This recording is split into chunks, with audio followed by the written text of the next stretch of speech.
Урматтуу мусулман бир тууганым, билесизби, ар бирибиздин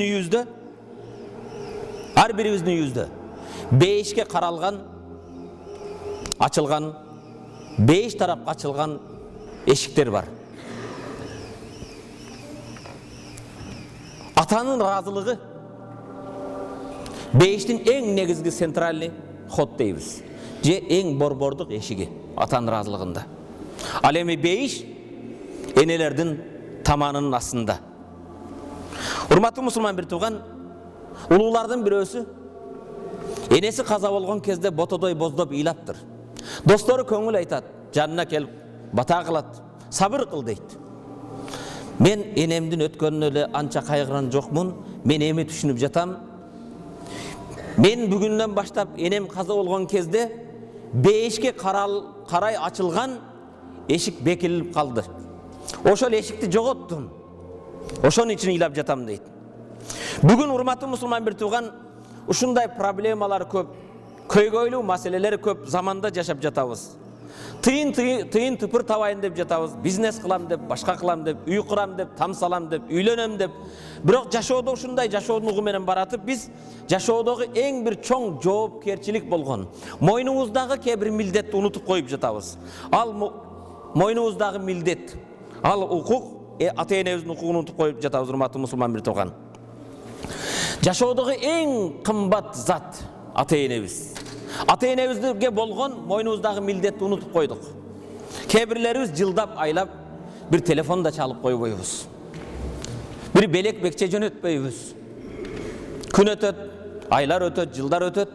Ата-эне байкуш дайым алкыш батасы менен сагынып отурат. Урматтуу мусулман бир тууган, Al-um kanzun mafqud li ashabil uquq. Al-um kanzun mafqud li ashabil uquq. Эне бул жоготулган кен. Эненин сый урматын койбогондор үчүн. Эне жоготулган кен байлык. Ким эненин укугун белип, аны ыраазы кылып кызмат кылбагандар үчүн. Wa kanzun mawjud. Бұл табылған ең чоң табылғы, ең чоң байлық ата-энени сүйген инсандар үшін. Пайғамбарымыз саллаллаху алейхи вассалам айтат мына хадисінде, жақында бұл жерден де кейбірлеріміз ажыға барып келдік. Барбағандар барсам деп үміт қылабыз. Аллах бар электерге насип етсін. Пайғамбарымыз саллаллаху алейхи вассалам мындай дейді: "Ма мин валадин барин янзуру иля валидайhi назратур рахма илля катабаллаху лаху бикулли назрати хаджа мабрура."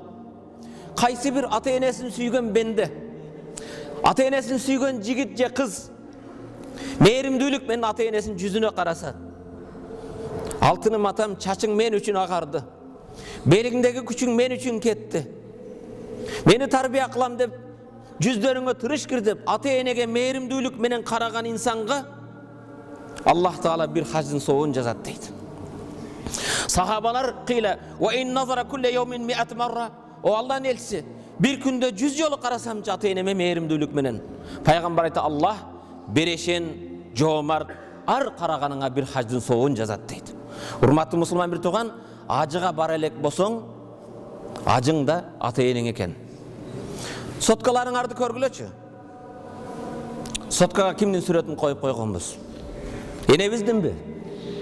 Ар караганда байкуш атам, алыстамын, мен үчүн Аллахым саңа өмүр берсин, иманың бекем болсун деп ата-энебизге карайбызбы? Же бир башка бир жарым жылаңач, же башка бир футболисттин, же боксердун, же башка бирөөдүн сүрөтүн коюп алганбызбы? Ошондон да билсек болот, биз ата-энебизге канчалык мээримибиз бар. Урматтуу мусулман бир тууган,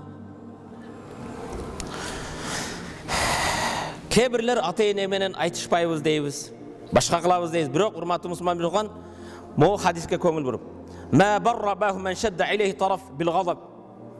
Атага алайып караган энеге сүйлөбөстөн эле, кайшы айтышпастан жаман карап койгон. ата-енесін сүйген болбойт дейді. Ата-енесін сыйлаған болбойт дейді. Кегіле урматтуу мусулман бир туған. Пайғамбарға бір салават. Саллаллаху алейхи вассалам.